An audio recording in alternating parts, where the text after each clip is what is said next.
Bismillahirrahmanirrahim. Kusoo dhawaada Soma IT Tutorials. Soma IT Tutorials waxa ay maanta soo bandhigaysaa ama ay bilaabaysaa cashir on demand ah ku saabsan data structureska ama qaabka datada loo store gareeyo iyo qaabka loo isticmaalo oo cashir aad u muhiimsan ah. Data structureska magaca aan ka hadlayno ayaad ka fahmi kartaa oo ah waa data oo xog ama information anaga aan haysano marka aan nahay dadka wax programming aan rabno inaan computer ku store gareyno loona isticmaali karo inay fududaato datadii qaab loo isticmaalo ee fududaato qaabka loo store gareynayana ay tahay qaab aan memory badan naga qaadanin oo ku filan datada anaga aan u dhiganta micnaheeda inta memory loo store gareeyay iyo datadii anaga aan haysanay. tusaale marka aan ka hadalno data structureska waa maxay data structure fahanka qofka uu ka haysto maxay tahay waxa la yiraahdaa qaabka anaga aan Soomaaliga hadda ereygan organize waxa aad loo isticmaalaa technical wordska waxa la yiraahdaa organizing and storing data. Organizing macnaheedu waxa ay tahay in la qaabeeyo Soomaaliga saas ayaan dhihi karaa qaabayn datadii in loo qaabeeyo iyo storing data in datadii la store gareeyo. xogta ma anaga aan haysano ama informationka aan haysano waxa ay noqon kartaa information nooc walba ah oo number ah ama xuruuf ah ama dhammaan ay noqon kartaa. Marka sidee datadaas aan anaga u qaabaysan karnaa una store gareyn karnaa. Data structureka waxa la dhahaa laba qaybood ayay u kala baxdaa. Waxa la yiraahdaa linear data structure oo ah in datadii aan u access gareyn karno ama aan u isticmaali karno access aan jeclahay Soomaaliga saxda ah waa isticmaalid aan jeclahay saxdana ma dhihi kara waa laakiin ereyga ku haboon oo hadda aan u qaadan karno access waa isticmaalid datada inaan isticmaali karno sequential manner ah. Sequential manner waxa la dhahaa qaab datadii in ay tahay sequence oo isku xigxigto isku xigxigta marka aan leeyahay ma ahan datada aan store gareyn karno tusaale 1 2 3 4 hadaan store gareynayno in memory isku xigta shardi ma ahan micnaheedu waxay tahay markaan access ku sameyn karno isticmaalayno 1 2 3 inay macnaha noqon karto datadii sequential ay tahay. Linear data structure marka waxa laga wadaa datadii in ay tahay sequence oo isku xigxigto waxaana tusaale loo soo qaataa linear data structureka arrayda linked listiga oo linked listiga waxa uu yahay mid aad u muhiimsan marka laga hadlo data structureska oo sababta waxa ay tahay inta badan ardaydu ay ku wareeraan oo ay la fajacaan linked list markay arkaan laakiin muhiimadda linked list ma ahan wax dhib badan fahan kaliya ay u baahan tahay.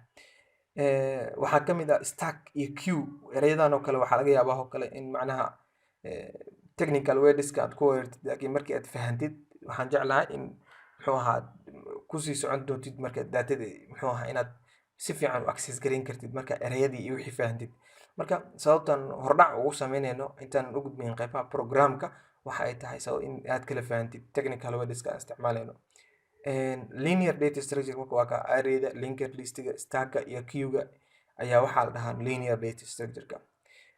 Non linearka waxay tahay datada aan macnaha access sida mana isticmaalkeeda lama fiirinayo memory store gareynteeda lama fiirinayo wax isku xigxig ma lahan datadii waa linear ma ahan waa non linear la dhahaa. Marka waxaana kamid ah sida graphka iyo treega ama sida gadaal qaybahan programka hadda aan ka hadlo fiidiyoyaasha soo duubi doono ugu dambeysii doono waa treega iyo graphka hadda waa leedmo aan ku hormarno data structureka yaa fahmi kara. Number 1 waxaa muhiim ah data structure haddii aad rabtid inaad baratid ama inaad si fiican u fahamtid waa inaad fahansan tahay pointer. Pointer waxaa la yiraahdaa waxyaabaha kuu sahli kara in aad data structureka markii aad baranaysid si sahlan programka aad ku qori kartid waa inaad pointerkii taqaanaa. Soma IT Tutorials waxa ay hore u duubtay casharo badan oo ku saabsan pointer xitaa arraydii waan soo duubnay oo markii aan ka soo hadlaynay C programming languages casharada content iyo xogaaga ah playlist ay leeyihiin oo meesha ka arki kartaa linkigana waa soo dhigi doonaa descriptionka. Pointerka waa wax aad u muhiimsan pointer haddii aad fahantid data structure gacanta ku haysaa. waxaan ka hormaraynaa marka data structure-kii. tusaale marka arrayda aan ka hadalno, arraydana horaan ugu soo hadalno meeshan nagu jirta iyadana linkiga waa soo dhigi doonaa, laakiin waxaan ka hadlaynaa macnaha datada see isugu xigto iyo sidii macnaha contiguous ay u tahay oo memory iskugu xigo inaad fahamtid. one dimensional array ayaa hadda hortaada ka muuqda oo waxaa la yidhahdaa 1D arrayna waa la dhahaa. 1D array maxaa ay tahay? inta badan dimension haddaa maqashid waxaa kugu soo dhacayo row ama Soomaali kolley uma hayno laakiin row ayaan dhihi karnaa. one row ama horizontal ahaan ayay datadii u store garaysan tahay si isugu xigta sida ujeedid.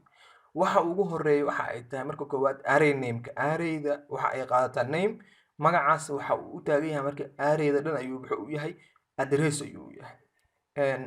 mid kalena waa xusuusin oo pointerka markaan ka hadlayno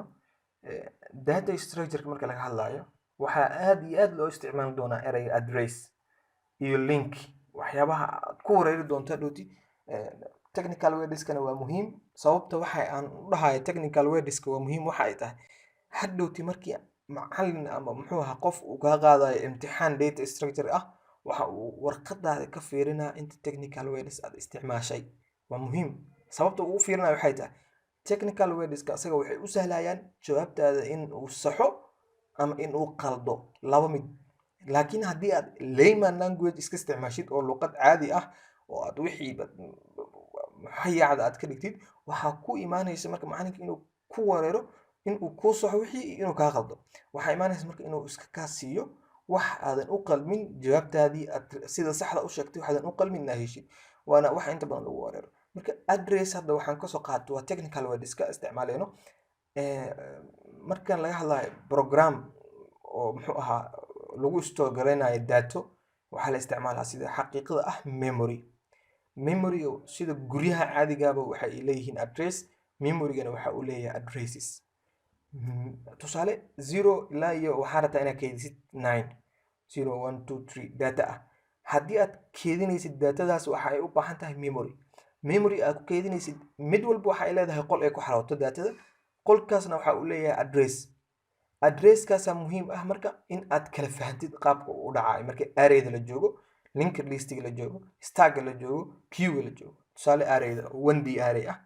sida ujeedid hadda waxaa noo store garaysan 11 12 13 14 15 oo ah muxuu ahaa tirooyin caadi ah. tirooyinkan shuruud ma ahan in ay isku xigto oo datadaada data nooc walba aad ku xarayn kartaa meeshan, magacyaad gelin kartaa, wax walba gelin kartaa, laakiin muhiim waxa ah inaad fahantid wax la yiraahdo index iyo memoryga muxuu ahaa sida ugu store garaysmaan datadaada. hadda tusaale waxaa kasoo qaata 11 hadda meeshan taala 11 memoryga waxa ay ka qaadatay 2 byte. waxaan la isticmaalaa inta badan byte. memoryga waxa uu isticmaalaa byte. byte markii waxaa lagu 2 byte leeyahay, kombiyuutarada qaar ama mashiinada qaar waxa ay leeyihiin 4 byte ayuu isticmaalaa. marka shuruudu kaliya maahan haddii aad 2 byte qortid macni inuu kaa qaldayo maahan, laakiin 4 byte haddaad qortid inuu kaa qaldayo maahan. micnaheedu waxay tahay inaad kala fahansan tahay inta byte ay isticmaali karto datada meesha aad ku store garinaysid. tusaale marka 11 la isticmaalo oo muxuu ahaa datada aad gashitid waxa ay qaadanaysaa oo hadda sawirka aad ujeedid waxaa soo qaadanay 2000 memory address waaye. memory address 2000 laakiin memory address oo ma ahan xaqiiqo ah, oo sababtoo ah computerka memory address uu qaadanayo lama fahmi karo. asaga ayaa qaadanayo waxa qiyaasi kartid maaha adiga hadda. laakiin anaga waxaan u qaadanayna, laakiin waxaa la ogyahay memoryga computer uu qaadanayo inta isku jiraan iyo inta byte uu memoryga qaatay ayaa la ogyahay. marka si aad u fahantid waxaa la soo qaatay number caadi ah oo lagaaga dhigay computerka memory addresska uu qaadanayo iyo inta ay isku qaadanayaan memoryga isku jiraan. 2 byte ayuu qaatay 11 markii la store gareeyay. 2000 ayaa lagu store gareeyay. micnaheedu maxay tahay 2 byte ayuu qaadanaa ilaa 2002 asagaas kale. 2002 ilaa 2004 12 lagu store gareynaa. 2004 ilaa 2000 muxuu ahaa 6 waxaa lagu store gareynaa 13. 2006 ilaa 2008 waxaa lagu store gareynaa 14. 2008 ilaa 2015 ilaa 10 waxaa lagu store gareynaa 15. marka labadan kun meeshan tatal waxa ay tahay waa address. address-kana waxa uu yahay waxa la soo qaato number qiyaas ah. hadhowti computer numberka uu qaadanayo lama sheegi karo, laakiin waxa la sheegi karaa inta byte uu computer ka qaadan karo. 2 byte 2 byte 2 byte ayuu isku jiraan marka datada la store gareynayo arrayda 1D array. waxaad ogaataa data walbo la store gareeyo waxa ay leedahay index. index waxa la yiraahdaa waa tixraac inta badan waxaan dhigi karo tixraac sababta waxay tahay tusaale array index marka la leeyahay waxay ka bilaabataa 0 numberkan 11 haddii aad rabtid inaad heshid arrayda waxaad ku raadinaysaa indexkeeda indexka waxa waaye numberka referencega u ah oo tixraaca u ah 0 ayayna ka bilaabataa marka 0 markay ka bilaabato numberka tusaale inta number hadda meesha noogu storgaraysan 11 1 2 3 4 5 number noogu storgaraysan indexiga ay qaadanayaan wuxuu ku simi doonaa 4 sababtoo ah 0 ay kasoo bilaabanay 0 1 2 3 4 hadhow waxay u qormay qaabkan array of 0 array of 1 array of 2 array of 3 array name-ka mar walba raacin array of 3 array of 4 marka waxaa la yiraahdaa arrayda waxa uu ka bilowdaa numberkeeda indexga wuxuu ka bilowdaa 0 waxa uu ku eg yahay n-1 oo ah numberada aad ku istoogarinaysid meeshaas oo hal laga jaray marka 1D array waana muxuu ah soo qaadan doonaa iyadoo faahfaahsan waa linearka waxaan ka hadlayno oo muxuu ah data structure-ka ah sawirka kale oo ku muuqdo waxaa la yiraahdaa multi-dimensional array ama array oo ka badan hal row ka badan oo waxa waa inta badan waxay isticmaashaa column iyo row markii arrayda ay ka badato 1D 2D ay gaarto ama 3D ay gaarto waxaa la yiraahdaa inta badan matrix ma dhigi kartaa waxaan u isticmaalaynaa marka in form of row and column oo la dhaqmayna laakiin ogow multi-dimensional array looma soo qaadanayno data structure-ka waxaa naga badan 1D array marka linked list u imaado linked listiga waxa uu leeyahay saddex qaybood ayuu leeyahay linked listiga maxaa ay tahay inaad fahantid singly linked list waxaa la yiraahdaa linked horta sidaas oo ereyga micnihiisa ka fahmaysid waa wax isku xiran linked isku ah list haddaa maqashidna waa wax list ah oo tixan oo hal xab aan ahayn meeshan waxaa ujeedaa rectangle la isticmaalay oo dhexda laga sii kala qaybiyey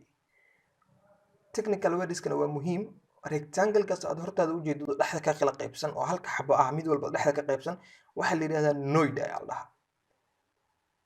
node-ka midka u horeeyana waxaa la dhahaa head node ayaa la dhahaa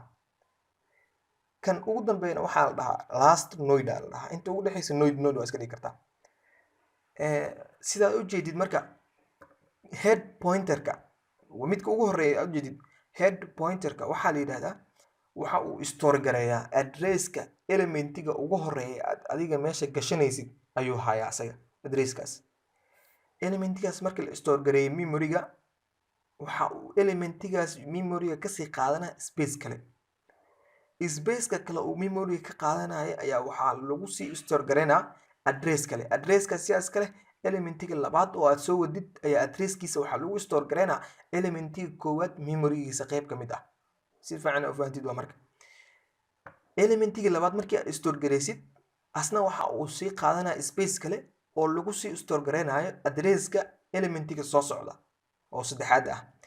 elementiga saddexaad marka la store gareeyo memoryga waxa uu sii qaadanaa space kale oo lagu store gareynayo asna addresska elementiga afraad soo socda sidaas ay ku soconeen ilaa laga gaaro elementiga ugu dambeeya elementiga ugu dambeeya marka space uu qaadanaa laakiin spacekaas address laguma store gareyn doono marka sidaa ujeedid hadda dhexda ayay ka qaybsan yihiin number 1 qaybta uu ku jiro waxaa la yiraahdaa qaybta informationka ama datadaada ay ku jirto isla rectangle-kii oo node-ka ah qaybta dambe link ayaa la dhahaa oo waxa ay ku store gareysan address ayaa ku store gareysan addresskaasna waxa uu hayaa number 2 hadhowti markii aad rabtid inaad heshid number 2 waxaa isticmaalaysaa address kuugu store gareysan number 2 number 3 markaa rabtid inaad heshidna addresska wuxuu ku store gareysan yahay number 2 si fiican u fahamtid waa marka mar walba marka addresska aad rabtid wuxuu ku store gareysan yahay elementiga ka horeeya oo linked list ayaa la dhahaa each rectangle is a node macnaheedu maxay tahay rectangle walba ujeedid node loo isticmaalo waana sharci doonaa oo macnaheedu cashir gooni ka sameyn doonaa in ku dahin sida ujeedid kana waa double linked list ayaa la dhahaa oo waxa ay tahay node kasta waxa uu hayaa laba qayb saddex qayb ayuu ka kooban yahay qayb oo ku store gareynaysa datada iyo laba qayb oo muxuu ahaa midna waxay haysaa addresska datada ka dambayso mid kalena waxay haysaa addresska datada ka horeysa macnaheedu marka inaad ogaatid waa muhiim iyadana hadhowti waxaan si qaadaan dhigi doono iyagoo si fiican u sii sharxi doono oo ma rabo inaan video ku dheereeyo circular linked list waxa la dhahayaa jiro oo ah asna datada markii meesha ugu dambeysay eber noqon lahayd oo muxuu ahaa address aysan lahayn midka ugu dambeeyo waxaa lagu store gareynaa addresska datada ugu horeysa oo ah waxa uu noqonaa marka circle qaab circle ayuu noqon doonaa waan sharxi doonaa kuma sii dheeraanayo stack markaad dhahdid stack asagana waxaa la yidhahdaa sida tusaale markaa kasoo qaadato bugaagta anaga aan muxuu ahaa xaafadda ama miisaska noogu research garaysanba tusaale kasoo qaado bugaagta waxay isku saaran yihiin midba mid kale ayuu kor saaran yahay haddii aad rabtid buug dhexda ku jira inaad soo qabatid waxaad samaynaysaa bugaagta ka koreysa ayaad qaadaysaa marka qaabka anaga aan muxuu ahaa u istogarayn doono iyo qaabka aan daatada u isticmaali doonana waa ay soo socoto hadduu alidmo arki doonaa waxaa la yidhahdaa stack erey la isticmaalaa jiro waxaa la yidhahdaa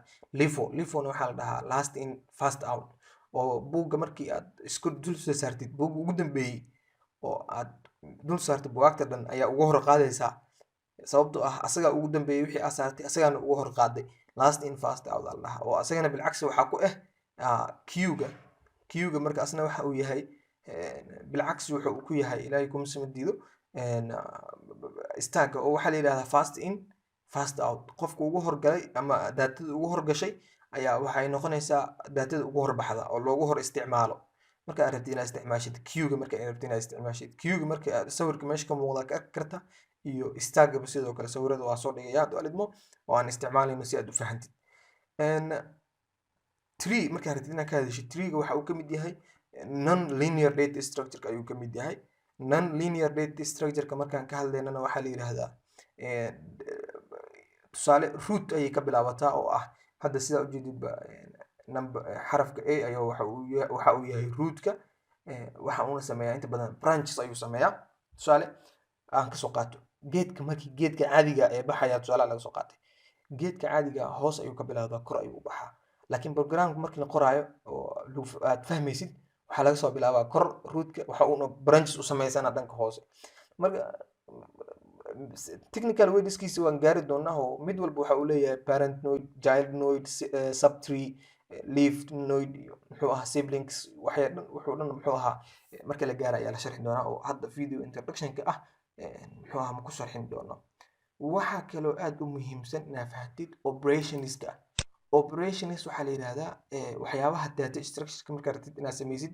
aad muxuu ahaa samayn lahayd oo laga rabo operationska tusaale traversal dadka inta badan aad u maqlaan traversal waxaa la dhahaa inta badan daatada markaa processing ku sameynaysid oo isticmaalaysid tusaale 11 waxaad ku store garaysaa memory-ga 11 waxaa rabtaa memory inaad kasoo bixisid oo aragtid oo soo bandhigatid shaashadda inaad kusoo bandhigtid marka waxay noqonaysaa traversal searching waxay noqonaysaa daatadii inaad raadisid ereygan waa muhiim markaad rabtid inaad programka fahantid hadhowti waxaa lagu dhihi doonaa casharka muxuu ahaa imtixaanaadkoo kale waxaa lagu keeni doonaa daatadan waxaa u samaysaa searching sameey adigoo isticmaalaya linear search binary search oo isticmaalaya linked list ku sameey ama arrayda ku sameey lagu dhihi doonaa mar walba inaad fahantid waa muhiim ereyadii aad u xusuusatid insertion oo ah in aad daatadii wax gelino deletion in aad daatadii wax ka tirno sorting oo iyadana noqon karto dhowr qaybood noqon karto purple sort noqon karto muxuu ahaa sii badan doonto oo ah daatadii inaan muxuu ahaa ascending ama descending laba qaab loo store garayaa jirto muxuu ahaa daatadii sorting marka laga hadla waxaa la yidhahdaa in isku xigto aan ka dhigno oo ascending order ama descending order marka mergingana ma soo qaadan doono laakiin operationska ayuu ka mid yahay oo hadda syllabuska hadda aan qaadanayno coursekan demandiga ah nooguma jiro ma soo bandhigayno marka data structureka marka waa muhiim marka aad rabtid in aad isticmaashid algorithmska waxaa la yidhahdaa waxa ay leeyihiin shuruuc u gaar ah ama effectiveness-kooda lagu ogaado oo ah memory-ga space yar inay kaga qaataan timeka ay qaadanayaan inay ku yaraato oo programkii markaa qoraysid qofka data structure hadduu fahmo macalinka ama muxuu ahaa examka qofka ka qaadaya mar walba haddii su-aale xataa la isweydiinayo interview meesha lagu soo fariisiyo algorithm maxay taa lagu dhaho waxyaabahaas oo dhan casharkan ayaan ku hadli doonaa hadda videoga inuu nagu dheeraado ma dooneyno marka data structureka hordhaceeda koowaad waa kan waxaan rabnaa marka casharada xiga waxa ay noqon doonaan mid walba midka isku xigo videogan oo aan hordhac ugu soo qaadanay data structurekii waxa uu noqon doonaa casharada serious ah oo isku xiga marka siina usii shargaray dadka asxaabtaada ah ee raba data structureka in ay ka faa'iidaan coursegan on demandiga ah meesha ayaan ku sameynaa wabillahi tawfiiq